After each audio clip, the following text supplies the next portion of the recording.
Buenos días. Buenos días. ¿Se escucha? A ver. Sí, vale.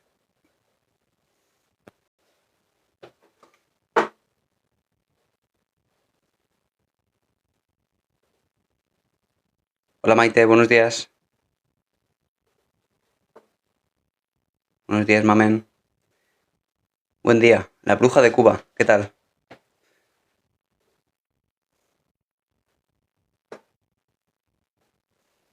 A ver que ponga por aquí el chat.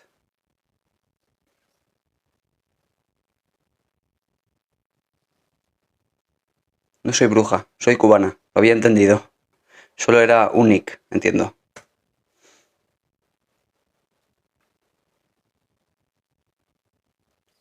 ¿Qué tal, mamen? ¿El fin de semana bien?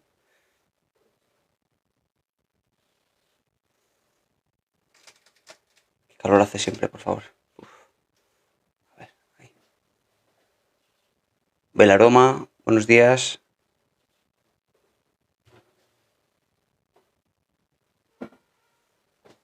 Hola Maribel. A ver que encienda esta luz. Me falta buena iluminación aquí, para hacer esto un poco más profesional. Pero bueno, poco a poco. A ver si con esta un poquito mejor. Ahí, perfecto. Ayer vi a los niños y conversación con mi hijo ninguna. Estuvo tipo estatua. Bueno, a su ritmo. Pero bueno, viste a los niños. Bueno, quédate con eso.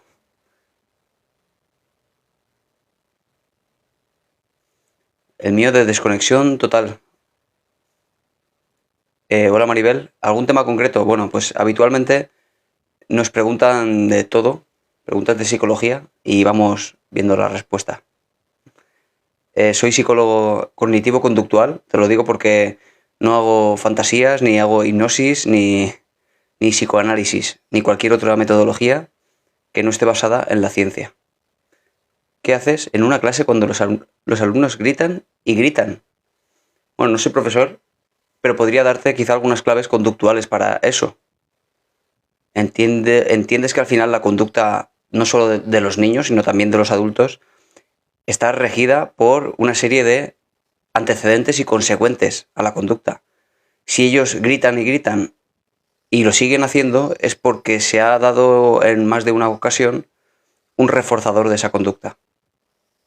Hay que empezar a cambiar esos reforzadores por otra cosa con tal de que eso no siga pasando. Y no solo digo castigos, que también. A veces los castigos funcionan, o al menos el castigo negativo que llaman, que es el castigo en el que se le quita algo que ellos antes recibían y ahora la ausencia es, pues ya no te doy este premio, esta especie de premio, lo que sea. Puede ser atención, puede ser premios. Tienes que hacer un estudio de qué es lo que a tu clase le importa con tal de jugar con eso y poder premiar o castigar con ese tipo de herramientas. Se utiliza mucho en colegios, con niños también pequeños y, bueno, con un poco más mayores también, la economía de fichas. La forma de poder premiar de forma simbólica la conducta de esos niños. Pero, por fin un psicólogo de verdad. Pero habitualmente se tiende a pensar un poco de la forma un poco más antigua sobre los premios o castigos. Ya no se utiliza tanto cosas como tal, ni siquiera de forma simbólica. Sobre todo a día de hoy lo que más se utiliza es la atención como un reforzador de la conducta. Si a los niños se les presta atención cuando gritan y se les riñe, no deja de ser prestarles atención, pero se les ignora cuando están calladitos, prestando atención, todos colocaditos en sus sillas y no se les hace caso en ese momento, por lo tanto se está reforzando el que sigan gritando. ¿Entiendes esa relación con la atención? Así que la atención funcionaría en este caso como el reforzador de aquella conducta que no te gusta, que es que griten y griten. Habría que ver en todo caso qué se puede hacer con eso, qué se puede cambiar, qué elementos están reforzando esa conducta, aunque entiendo que en parte es la atención, pero habría que verlo. Son variables.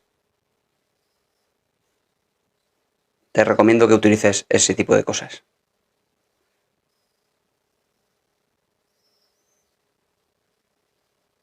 No, no soy adivino.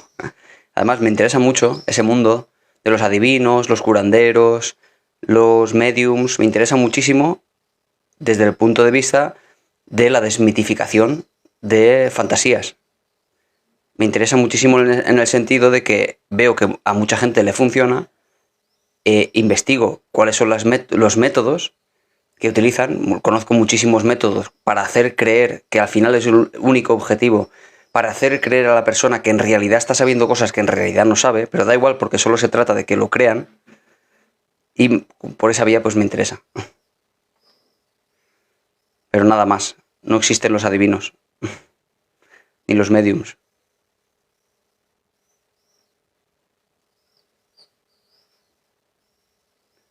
¿Cómo gestionar mis emociones e inseguridades? Todo me provoca miedo y estoy muy condicionada. Pues es una pregunta que nos daría para 3 conferencias de 3 horas. Aquí hemos hablado muchas veces de gestionar la ansiedad, gestionar la tristeza, gestionar la rabia, que es esa emoción que tanto malestar nos causa en la vida cotidiana. Porque, por cierto, si te apetece, tengo un espacio para suscriptores donde trabajamos precisamente eso, la gestión emocional diaria, porque eso se trabaja de forma diaria, no se resume a aprender una técnica en un momento dado. Pero si quieres que te lo resuma de forma rápida, de cómo gestionar las emociones y a partir de ahí que sea el principio de un cambio en tu vida, te recomiendo que empieces a cambiar la percepción que tienes de las situaciones y no tanto echar la culpa a los demás de tus emociones. Si sientes rabia, va a ser debido a que sientes pues que la situación está siendo injusta. Si sientes miedo, estás sintiendo que estás en una situación amenazante, etcétera, ¿no? Tienes que cambiar al final pues lo de aquí, la forma de interpretar las situaciones, que es mucho más subjetiva de lo que crees. Buenos días, Cristina. Pero bueno, habría mucho ahí que aportar, muchísimas herramientas específicas desde el punto de vista cognitivo, fisiológico, conductual. Hay muchas cosas que aprender para aprender de verdad a gestionar las emociones. Y en terapia yo hago terapias para a lo mejor aproximadamente 3 meses en las cuales uno aprende a gestionar sus emociones. Pero claro, 3 meses de sesiones semanales a ese punto. Con lo cual es difícil resumirlo en 15 segundos. A veces también premiar es mejor poniendo retos. ¿Por qué no, Ángeles? Muy bien. La idea también de este tipo de situaciones en las que un niño debe, digamos, cambiar una conducta desadaptativa, como gritar en clase. Algo que nos dice Ángeles y creo que funciona muy bien es proponer alternativas, vías de escape. Es decir, no quiero que grites, pero ¿qué me ofreces a cambio? Maribel, puedes escribirme por aquí por privado, por TikTok, ¿vale? Y hablamos de consulta online, si quieres. ¿Crees que la gente cree en Dios porque necesitan creer en algo que les ayuda en ciertas situaciones? Sí, la creencia, la necesidad de creer en algo es algo muy humano. Y está desde el principio de los tiempos. Eso no justifica que exista ese algo, pero la necesidad de creer es algo completamente innato al ser humano. No le hace falta, pero es una necesidad. Al igual que no le hace falta a nadie una pareja, pero mucha gente vive con necesidad de tener una pareja. Es una necesidad. Las necesidades no es que sean ni saludables ni insalubres, pero están ahí. A veces están y a veces no están. Yo en mi caso no tengo ninguna necesidad de creer en Dios y no creo en Dios. Pero entiendo la necesidad de mucha gente y a mucha gente le va bien. Y hay gente incluso que cree en Dios o está atrapada por la creencia en Dios y vive en un malestar constante porque, en este caso de la religión católica, les ha metido en la cabeza la idea de la culpabilidad como centro de su vida y a razón de su conducta, que siempre está un poco manchada de errores, pues acaban muy mal, machacados y machacados pensando en que no irán ni al cielo ni al infierno, irán al purgatorio a ser juzgados por su mala conducta y no creo que sea así. Pero en fin, ahí está. Estoy estudiando psicología y no sabes lo que veo por ahí. Sí, es lo que veo por aquí yo también de vez en cuando. Ahí va yo con el sesgo cultural, así es.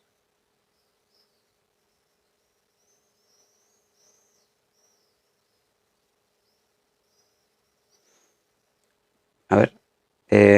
Buenos días, Isabel. ¿Qué piensas de esas personas que de la mañana te dejan de hablar con vecinos enfrente, te referirás, ¿no? Pues están en su derecho. El ghosting, ¿no? Que llaman ahora. Están en su derecho. Mucha gente viene a consulta quejándose de que el otro, la pareja, un hermano, un amigo, un padre, que me ha dejado de hablar. A ver, Isabel, ahora voy contigo. El tema está en que muchas veces tenemos una determinada, bueno, pues necesidad a veces, de nuevo, vamos a utilizar esta palabra, de controlar a los demás. Y si el otro me deja de hablar, me enfado y hago todo lo posible porque me vuelva a hablar, pero el otro tiene su derecho también a dejarte de hablar si no quiere. Quizá no sea la forma más asertiva de comportarse, no la más madura emocional de comportarse, pero es que el otro está huyendo de esa situación porque es lo que ha aprendido a hacer. Es que a él no le han enseñado a ser asertivo o a ella. Lo que le han enseñado o lo que él mismo ha aprendido es que su malestar o su ansiedad o su cabreo desaparece cuando desaparece él. Bueno, pues ya está, pues es lo que he aprendido. ¿Tenemos derecho nosotros a juzgar eso? Pues no. Así que vamos a tener que dejarles ir si no quieren saber. Otra cosa es que nosotros decidamos que cuando esta persona quizá vuelva, vamos a estar o no. Porque quizá no, esta persona no tenga los mismos valores que nosotros o la misma forma de entender el mundo. Y estamos en nuestro derecho de negarle la vuelta, por así decirlo. Me gustaría, una pregunta muy interesante. Me gustaría saber más de psicología. No conseguí entrar en la carrera. ¿Crees que por mi cuenta, puedo? A ver, por tu cuenta puedes aprender cocina, puedes aprender tai chi, puedes aprender karate, lo que tú quieras. Pero no tiene nada que ver con estudiar psicología, con estudiar una carrera. Porque la carrera es inmersiva. Tú te metes en 4 años, si te lo sacas en 4 años, como yo, que yo me lo saqué en 4, pero podrías haberte lo sacado en 8 o en 16 si quieres. Es tan inmersiva, te metes tanto, tu mente está tan centrada en eso, porque si no, no consigues aprobar, desde luego, que tú sales de ahí muy, muy formado. Extremadamente formado. O eso o mueres. De tal manera que tú sales de ahí sabiendo psicología. Ahora bien, uno puede leer libros de psicología o de lo que sea y aprender, claro. Pero eso no le va nunca le va a dar el conocimiento profundo de la conducta humana y de los procesos cognitivos que subyacen a ella. Y es lo que nos damos cuenta muchas veces los psicólogos cuando vemos hablar a algunos coach de estos que sacan un curso de 4 o 5 meses, que vemos que no entienden muchas de las cosas de las que están hablando. La conducta humana es muy compleja. En psicología lo que hacen es partir diferentes partes en diferentes asignaturas con tal de la complejidad llegar a estudiarla, porque si no es imposible. Es tan complejo. Y tenemos psicología de la memoria, psicología de la emoción, psicología de la atención, psicología de la memoria, del aprendizaje, psicología de la personalidad, psicología de la inteligencia, mil asignaturas diferentes, con tal de todo eso hacer un conglomerado de lo que es el ser humano y entenderlo. Y durante 4 años estudiando, si no como mínimo 6 o 7 horas al día, porque si no es imposible que te la saques en 4 años. Habrá gente que tenga más capacidad. Si no es así, no consigues aprobar. Y por lo tanto, esa inmersión tan profunda te hace de verdad comprender lo que está pasando con esa persona y hacer esa mezcolanza tan compleja de diferentes aspectos de la psicología humana, que son las diferentes asignaturas. Claro, yo entiendo que es muy difícil aprender psicología si no te metes por esa especie de obligación en la que tienes que meterte para aprobar exámenes, para pasar de curso, etc. Puedes aprender psicología, claro, puedes aprender a hacer una receta de cocina, pero no serás una gran chef. Esa es un poco la analogía. El psicólogo entiende la conducta humana. El coach que saca un curso de 3 meses no la comprende en su profundidad, ni de lejos. Y lo veo esto a diario. Es que además, claro, en las redes sociales ahora se ven muchos vídeos cortos de postulados completamente, pues eso, aserciones completamente radicales del tipo, bueno, pues Si se toca la nariz está mintiendo. Bueno, ¿me entendéis? A por dónde voy. No tiene nada que ver con la conducta humana, ni con el entendimiento del ser humano en general.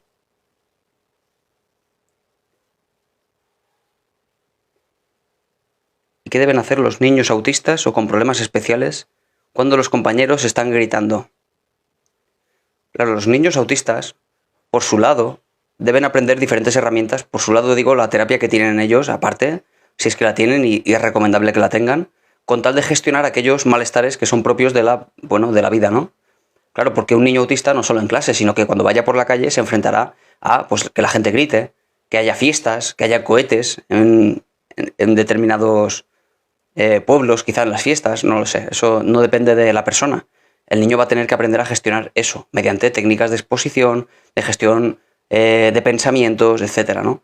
Eso por un lado, ¿no? Luego en clase, desde luego, dado que el niño está respondiendo de esa forma a estímulos fuertes como los gritos, también el profesor va a tener que encontrar una solución a eso, no solo porque molestan los gritos y porque no se puede avanzar, sino también por evitar el problema con este niño, que tampoco le va a permitir ni concentrarse, ni sentirse a gusto, ni nada, ¿no?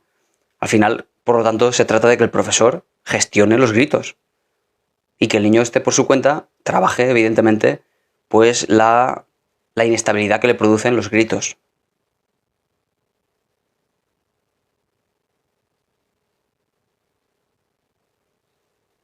¿Y qué me dices de los mareos y las personas sensibles?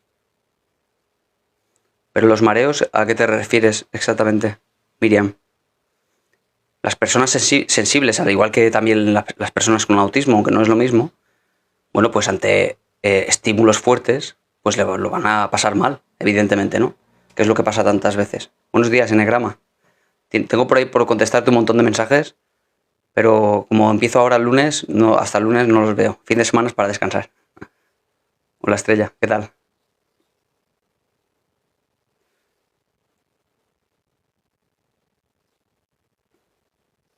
Mi hijo no gestiona sus emociones, sobre todo ira, rabia, etcétera. ¿Qué hago? Claro, en eso estamos, princesa. Estamos precisamente en aprender a gestionar las emociones y es algo complejo. Yo te recomiendo que lo lleves a un especialista, porque en general no es preocupante, pero yo tengo pacientes de 5 años que empiezan a gestionar sus emociones con 5 años y al cabo de 2 o 3 meses ya aprenden a gestionarlas. Tanto niños pequeños como adultos tardan aproximadamente a sesiones semanales, pues eso, 2 o 3 meses. Si no lo hacen, pues desde luego tanto el niño como los padres en este caso van a empezar a sufrir las consecuencias de las rabietas, y no solo está la rabieta del niño, está también la rabieta del niño, la rabieta del padre por la rabieta del niño, la rabieta de la madre por la rabieta del padre, en fin, todo un complejo de interacciones que debe de empezar a cambiar, no solo el niño. Porque si a ti te parece mal y te enfada que tu hijo se enfade o se coja una rabieta en la cual te fastidia el plan, por así decirlo, bueno, pues eso es un problema, porque estás retroalimentando la rabia de tu hijo y eso hay que empezar a cambiarlo. Y bueno, si necesitas mi ayuda, me escribes, porque sería muy difícil que en una respuesta de 20 segundos realmente aprendas a gestionarlo, aunque asume el consejo que te daba antes. ¿Vale? Yo te digo que siempre para la gestión emocional hay que empezar a generar alternativas ante aquella interpretación que hace tu cerebro de las cosas. De esto me parece injusto, es que esto no debería ser así, es que el niño no debería comportarse así. Error. Tu cerebro te dice eso y eso hace que te enfades. No tu hijo que está enfadado hace que te enfades. Es tu interpretación de la situación como injusta lo que hace que te enfades. Por lo tanto, hay que empezar a cambiar esos patrones de pensamiento por otros un poco menos radicales. De intentar controlar y someter a tu hijo y que sea como a ti te gustaría que sea, ¿no? En fin, es un poco más complejo, desde luego, pero se puede, por supuesto que se puede. ¿Conoces el juego del Emotion? Creo que sí, creo que es uno de cartas de las emociones, creo que ese es el que yo tengo, uno parecido, y lo utilizo en la consulta. Buenos días, Cristina.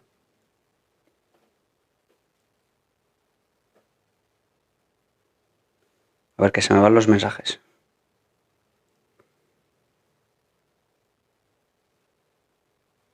Pero los buenos días no cuesta. Ah, ya, sí. Ya, pero de nuevo, leonesa, si tú dices, mira, mi vecino que se vaya Es que deje de hablarme si quiere, que me haga ghosting si quiere, perfecto. Pero al menos, cuidado con esa imposición tuya, rígida de nuevo, al menos que me diga los buenos días. Eso de nuevo es una rigidez por tu parte frente a la flexibilidad, que es lo saludable. Si tú impones a tu vecino de que al menos, según tus propios valores y cómo tú percibes la vida, si al menos te dijera buenos días, a ti ya no te sentaría mal. Pero de nuevo es tu intención de controlar la conducta de tu vecino.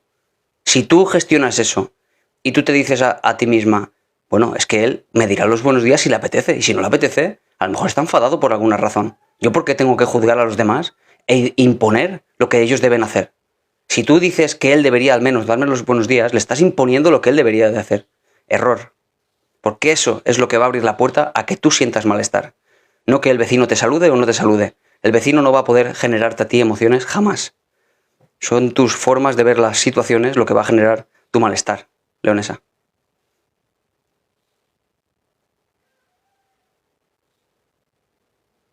Yo volví a estudiar a los 48 años y aún estoy estudiando, qué bien. No hay edad mínima para estudiar, evidentemente, Marta, muy bien. Saludos, Toñi. ¿La universidad es selectivo? ¿Por qué dices lo de selectivo? ¿Elo? ¿Por qué dices lo de selectivo? Que no he entendido. También se ven lives de personas que han hecho cursos de 3 meses, sí. Así es. Dicen que en una sesión de 1 hora te mejora la vida para siempre. Sí, pasa también, mamen, con personas que hacen pues flores de Bach, hacen Reiki, etcétera. Realmente están sacándose cursos que no tienen ninguna evidencia científica y que en realidad eso de qué nos sirve. Pues nos sirve porque según estas personas, a ellos les han ayudado, a sus pacientes les han ayudado en algunas ocasiones y como digo, no saben por qué les han ayudado. No saben los factores intermediantes que están haciendo que esta persona mejore. Por ejemplo, la empatía. Si tú escuchas una empatía que... Si tú escuchas una persona que viene, que no suele ser escuchada y tú la escuchas, le hagas Reiki o le hagas las flores de Bach o le hagas lo que quieras, la persona quizás se empieza a sentir mejor porque está siendo escuchada. El problema es que este coach no ha entendido en realidad que lo que le está ayudando es precisamente su empatía, porque no entiende los procesos psicológicos que están subyacendo a todo eso. Y eso es un problema, porque entonces desarrolla la creencia errónea de que puede generalizarse su tratamiento al resto de pacientes. Y la persona que venga que no necesite empatía no le va a ayudar y no va a entender por qué. Un coach no entiende todo eso si su formación se ha tratado en un curso de 6 meses. Si es un psicólogo, con la misma formación, estupendo. Y no digo por lo de coach, no digo por la palabra, lo digo por la falta de formación. A eso me refiero.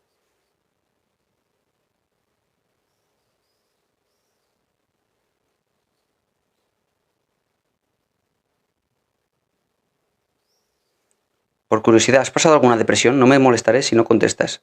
Si quieres te explico. Yo he pasado un principio de depresión, además lo pude identificar a tiempo, porque empecé, además yo ya era psicólogo, y de hecho fue en el momento de éxito académico más grande.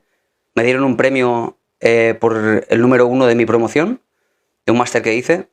Fui a Madrid a recoger el título en una planta 18 de un edificio gigante, y tuve que hablar en público allí, y en ese momento empezaron a entrar pensamientos muy negativos, y yo sé que fue el principio de lo que se podría haber convertido en una depresión si no hubiera puesto remedio.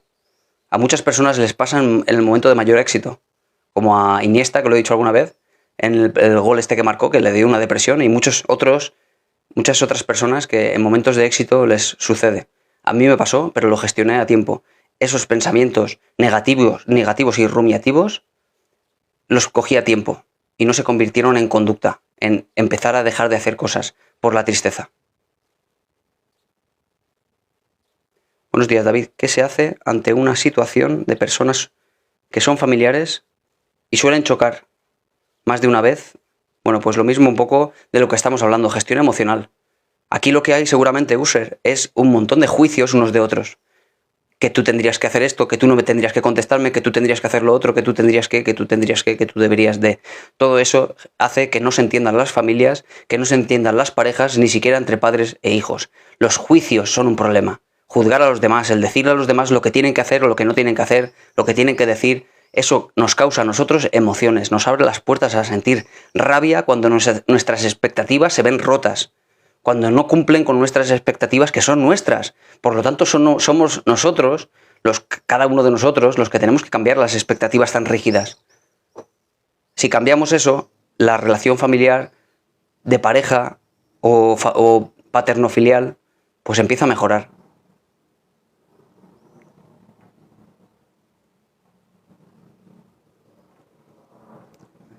¿Viste muchos vídeos en Facebook?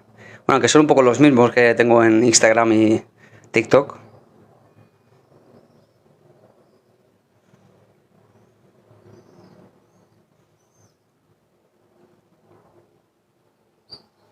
Quiero saber si he estado al otro lado. De todas maneras, Maribel, no hace falta que yo haya estado al otro lado para tratar la depresión, porque es casi como, alguna vez lo he dicho en algún vídeo, un oncólogo, a pesar de no haber tenido cáncer, él trata el cáncer con la mayor efectividad, mucho más que personas que han pasado por una oncología, por un cáncer, ¿no?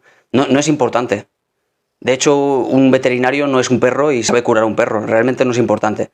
Las personas que han pasado por una depresión, por ejemplo, cometen muchas veces el error de, como decía antes, generalizar su tratamiento y su mejoría a los demás.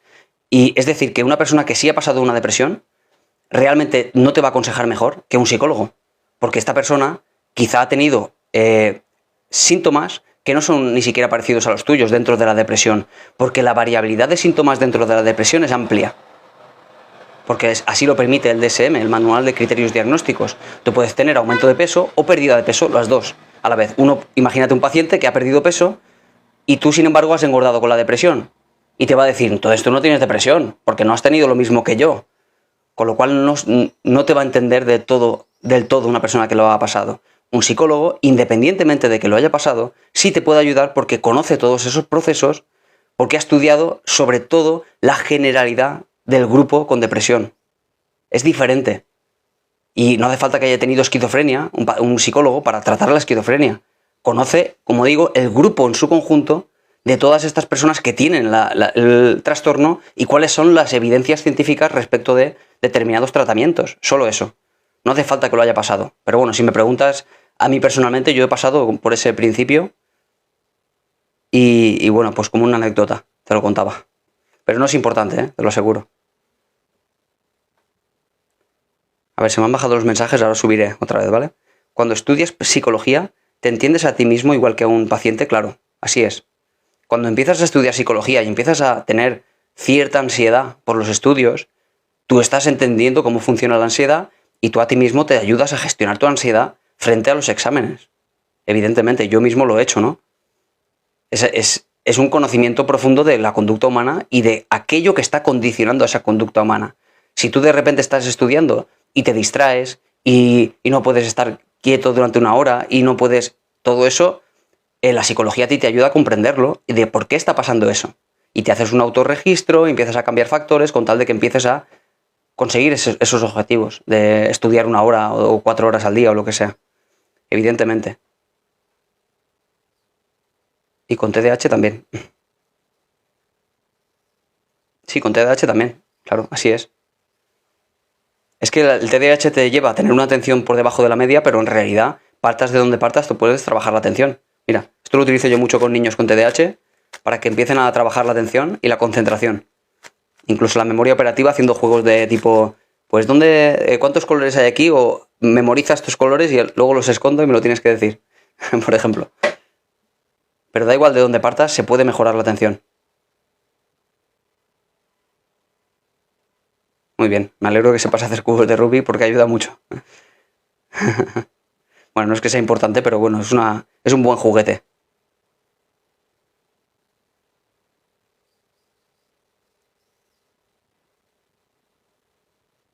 Para salir de una depresión hay que poner ganas de salir de ella, no dejarte, claro. Sí, porque la persona que tiene depresión, Mai, y no acude a consulta, es decir, incluso son otros los familiares quizá los que acuden a consulta. Hola Javier, ¿qué tal? Y bueno, y dicen, esta persona familiar mía tiene depresión y quiero que le ayudes. No, no funciona así. No funciona así. Si la persona no quiere ser ayudada, no puede ser ayudada por otra persona. tiene que ser ayudada queriendo la persona cambiar y que no consigue por sí misma cambiar. Como dice Patri Vázquez, yo superé 2 depresiones sola. De todos modos, habría que diferenciar qué es la depresión de la tristeza. Mai. ¿Es Mai? No, Patri. No sé si has tenido realmente depresión diagnosticada o sencillamente es que fuiste al médico y el médico te dijo toma antidepresivos. Eso no sería depresión. La depresión mayor es un conjunto de síntomas complejos, entre ellos la falta de motivación por aquellas cosas que antes te gustaba, la tristeza durante casi todo el día, el aumento de pérdida de peso, la agitación psicomotriz o lentecimiento psicomotriz, la ideación de pensamientos suicidas, todo eso a la vez, ¿vale? Y que tienes que cumplir una serie de criterios y desde luego se te quitan las ganas de vivir.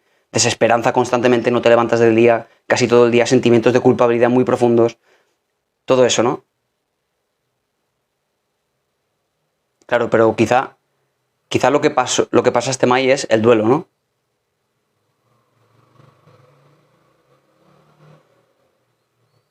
David, ¿por qué cuando has discutido con alguien y a la vez por la calle sientes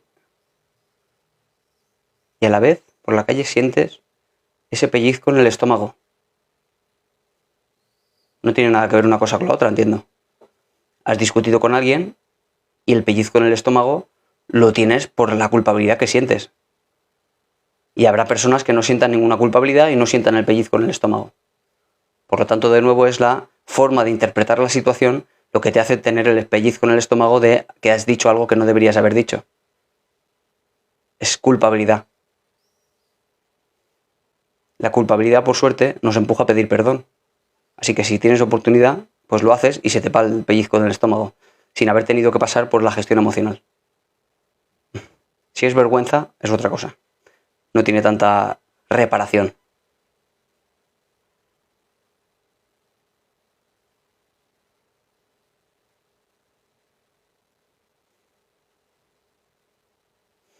¿Me has hecho ver otro punto de vista, Maribel? Nada, gracias a ti. Gracias, y viendo los vídeos me ayudó y sentí tristeza porque removió mucho en mí. Enneagrama, de los vídeos de Facebook. Pues un placer que pasaras por ahí. Pero mi personalidad es anancástica y es difícil de cambiar. ¿Anancástica qué significa? Cristina.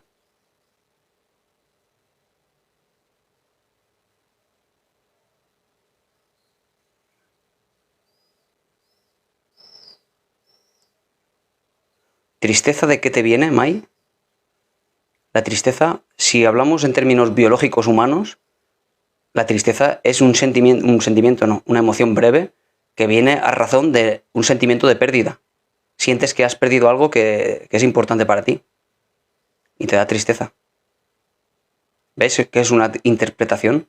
Porque ante la misma pérdida objetiva, unas personas sentirán un vacío tremendo y otras personas dirán, a mí me da igual.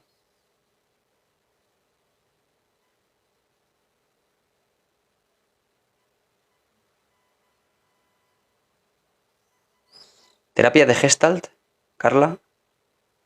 La terapia de Gestalt, para el que no lo sepa... A ver. Espera, voy con la terapia de Gestalt enseguida. ¿La tristeza es una emoción un poco negativa? No. Marta, las emociones hay que considerarlas siempre como adaptativas en el ser humano. No son buenas ni son malas, solo que se viven de forma más desagradable que la alegría. Pero tú dirías, Marta, que la alegría es una emoción positiva, por tanto. Bueno, Carla, la terapia Gestalt es, de nuevo, una de esas terapias sin evidencia científica que se supone que estaba basada en la escuela Gestalt, que es otra cosa que no tiene absolutamente nada que ver con la terapia Gestalt. ¿Qué es la escuela Gestalt? Pues es una escuela, al igual que la terapia cognitivo-conductual, al igual que la escuela conductual de Alemania, la escuela pues pragmática en Estados Unidos, diferentes escuelas de la psicología. La terapia Gestalt era en Alemania o en Austria, no recuerdo, aunque prácticamente es lo mismo en esa época, que estudiaba las diferentes formas de la percepción humana. La figura fondo, cómo el ojo discrimina entre el fondo y la figura, las diferentes formas de la percepción. con tal de luego aplicarlo a, pues como era conocimiento científico, aplicarlo pues a lo que tuviera que ser aplicado, ¿no? Y de hecho, pues se ha interesado mucho la psicología cognitivo-conductual luego con esto, ¿no? Son evidencias científicas de, sobre todo, la percepción, aunque hay más cosas. Pero la terapia Gestalt no tiene nada que ver con eso.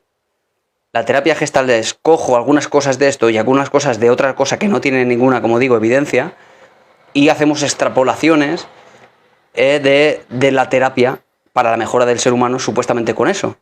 Pero cuidado porque no tiene esa evidencia.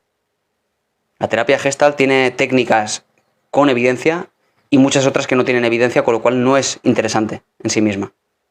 No tiene interés científico la terapia Gestalt. Pasa como con el PNL, la programación neurolingüística. No tiene evidencia científica, sin embargo coge cosas de todo tipo y a veces coge algo que sí tiene alguna evidencia, pero después dicen cosas pero completamente disparatadas.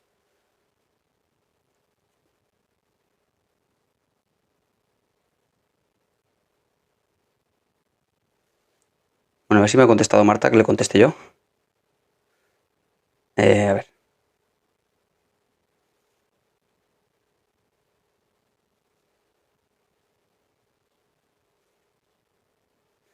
Bueno, pues lo que decía de las emociones no son buenas ni son malas, son adaptativas. La tristeza, si dura lo que tiene que durar, segundos, minutos, no pasa nada. Si dura demasiado y se convierte después en conducta, en pensamiento rumiativo, se convierte en su máxima expresión en depresión. Y eso sí es un problema. La tristeza en sí misma no es ningún problema.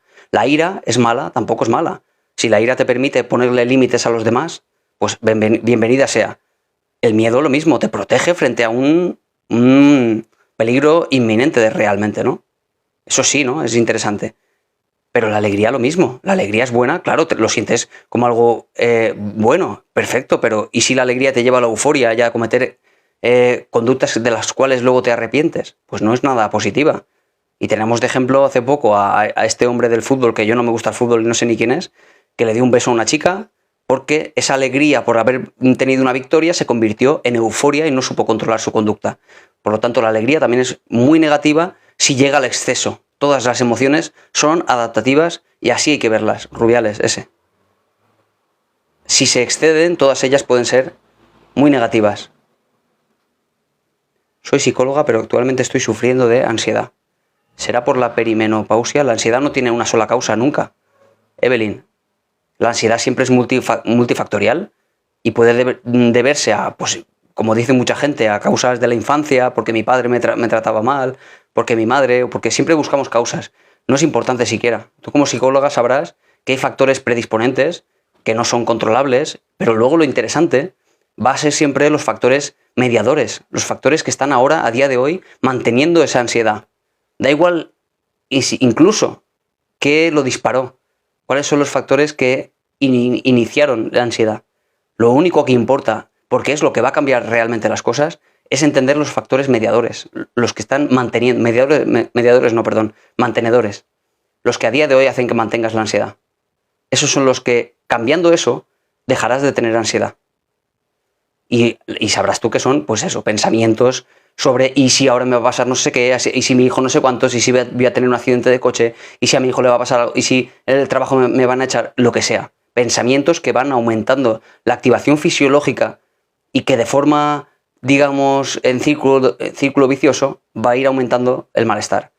Y ya, cuando ya acaba de cerrarse el círculo, es cuando esto se convierte en conducta y empiezas a evitar situaciones que, digamos, que te causan ansiedad.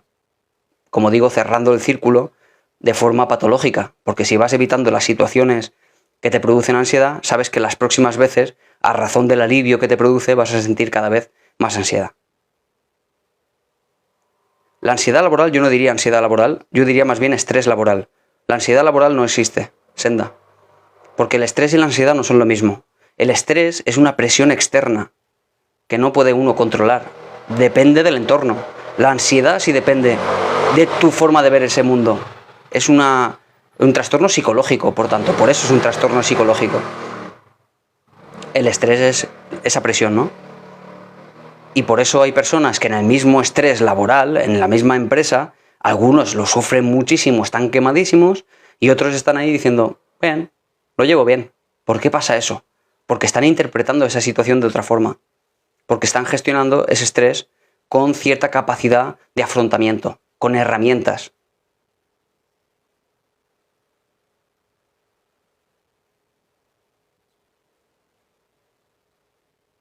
Hay muchas preguntas muy dispares en temática. Voy a ir poco a poco, ¿eh? A ver.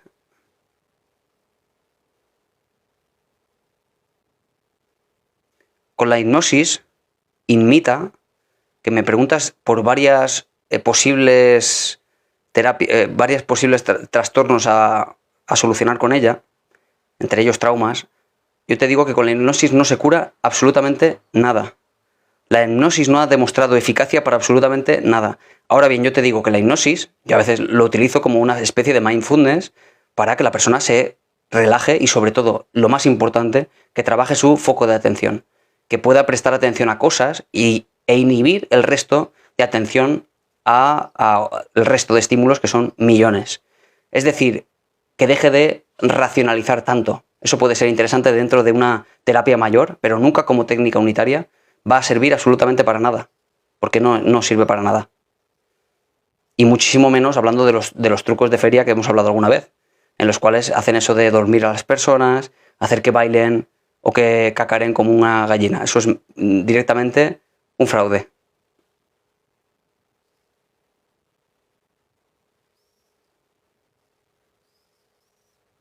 ¿El apego emocional hacia alguien o algo es malo? Interesante pregunta. ¿El apego emocional hacia alguien?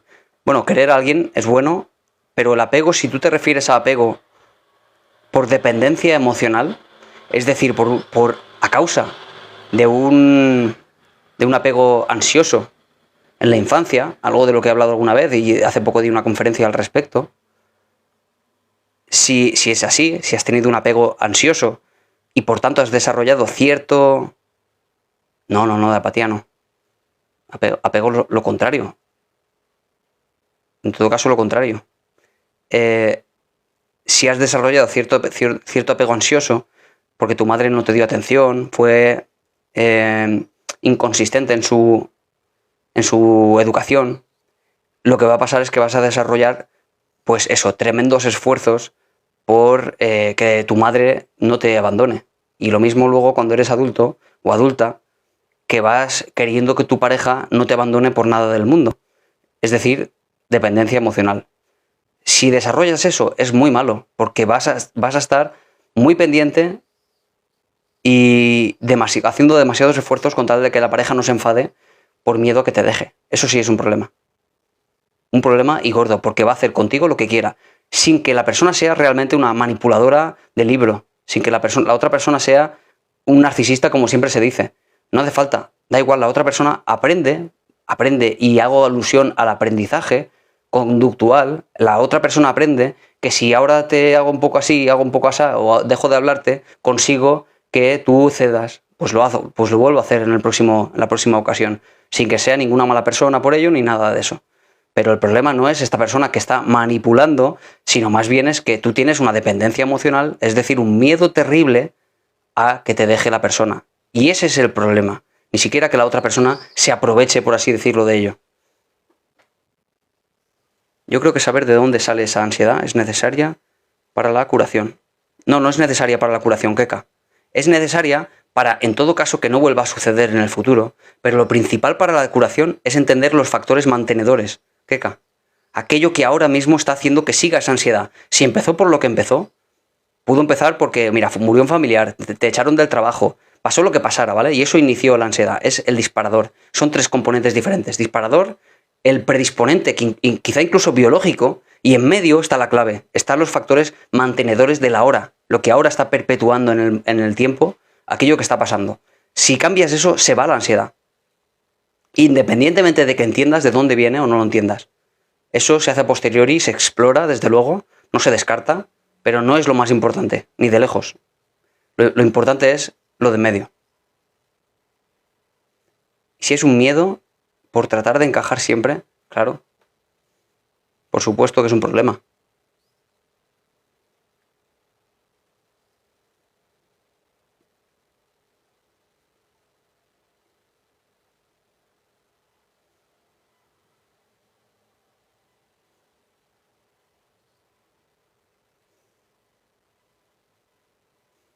A ver, yo aprendí en terapia que todas las emociones son válidas, ni buenas ni malas, eso es, necesarias.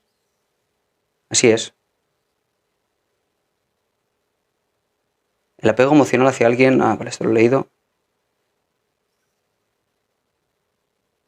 Buenos días, maravilla. A ver, o no apego, miedo a defraudar, no sé. Creí que era especial para mí y controlaba cada gesto.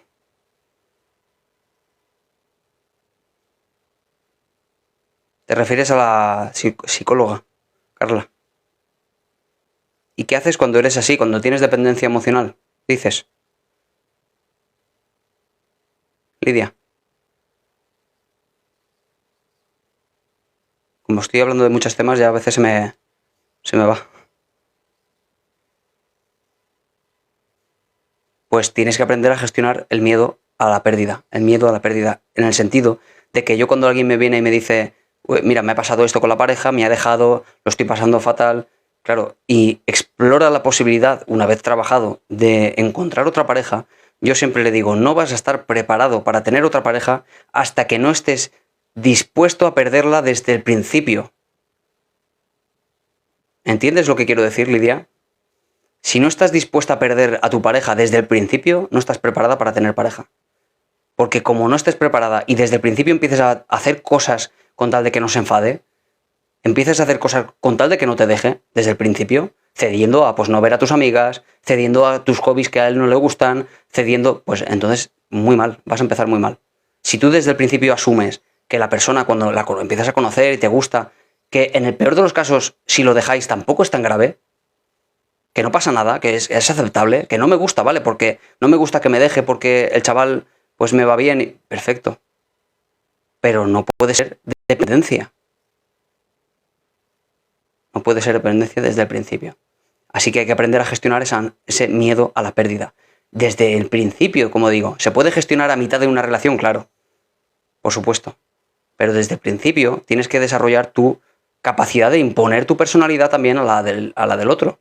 O digamos en términos de relación, a negociar cuáles son mis puntos importantes, cuáles son los tuyos y llegar a puntos medios, ¿no? Eso es importante. Tampoco hay que ser rígidos con la forma de ser de cada uno, pero lo que no puede es cambiarte a ti, sobre todo por miedo a perderlo. Si tú cambias porque consideras que se puede negociar, que hay formas de puntos intermedios, genial, pero si cambias por miedo, eso sí es un problema. Yo tengo varios pacientes con este perfil y se aprende a gestionar, Lidia, pero hay que trabajarlo. ¿Cómo puedo identificar? Estoy a punto de marcharme porque además me tengo que marchar un poquito antes hoy, ¿eh? Así que voy a responder a la última pregunta y cerramos, ¿vale? ¿Cómo puedo identificar si tengo falta de amor propio? Yo creo que una persona con la autoestima alta, con amor propio alto, creo que no haría esa pregunta, jamás. Así que creo que lo hemos identificado, chiqui. A no ser que lo preguntes por otra persona. Pero en general es cuál es el lenguaje que utilizas para ti misma. ¿Cómo te hablas? ¿Cómo te machacas, por ejemplo? Si te hablas a ti misma con... bueno, pues con la forma de cada vez que haces algo mal o cometes algún error o suspendes un examen o hablas a alguien mal, te machacas y dices, madre mía, tío, qué poca capacidad tengo, qué tonta soy, que... Bueno, pues ahí tenemos patrones que nos dicen que no tienes demasiado amor propio. Serían síntomas, ¿no? Solo necesitas ser escuchado sin juicio. Y le fui muy clara, intentó corregir lo que dice. Muy bien. Gracias a ti, Carla. Bueno, chicos y chicas, me voy a marchar ya, que tengo prisa. ¿Vale? Mañana es martes, mañana iré a Radio Monóvar en directo a las 10. Así que el directo nuestro, como siempre, a las 11 menos cuarto, que los martes siempre es a esa hora. Hola, Mar, no te había visto. Gracias a vosotros por escucharme y mañana un poquito más, ¿vale? Así que 11 menos cuarto mañana y en general cualquier día a las 10 de la mañana. Adiós, Maite. Adiós, chicos. Adiós, adiós. Feliz día. Adiós, mamen. Adiós, Carla. Maribel, Chiqui. Hay un montón de gente, ¿eh? Lidia, bienvenida. No sé si has venido alguna vez. User. User, no te he podido decir al final eso. Vente mañana y te lo comento, ¿vale? Aquí hay un mensaje de Julia que no he podido contestar tampoco. Mañana te vienes, ¿vale? Y luego lo comentamos. Adiós, adiós, un placer, adiós. Hasta mañana.